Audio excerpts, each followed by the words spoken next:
Wednesday's news of a transgender ban in women's sports hits close to home for one local track and field coach here in Oregon, who says he was essentially let go from his job for speaking out on the issue last summer.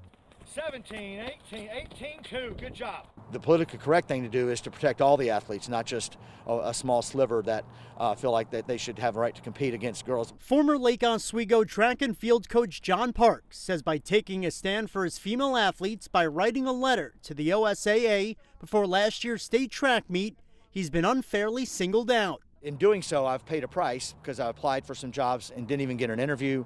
People made me too hot to touch and think that somehow I'm an evil, bad person for standing up for girls' sports. Parks, who still coaches about 36 athletes through his nonprofit Ultimate Speed Athletics USA, says he's always been an advocate of trans rights.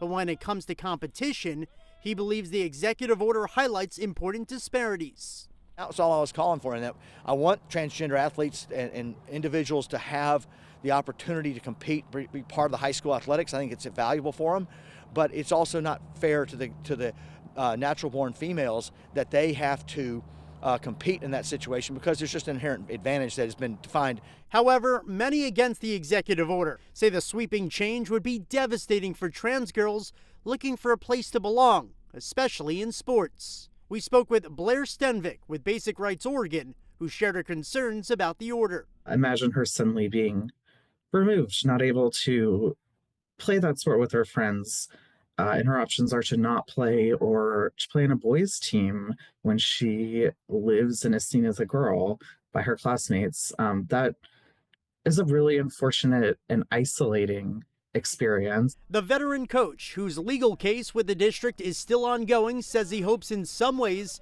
keeping men out of women's sports will bring the impact he hoped to initially make last year. I think in the end it will be all for the good, and I will just have played a small role in that happening.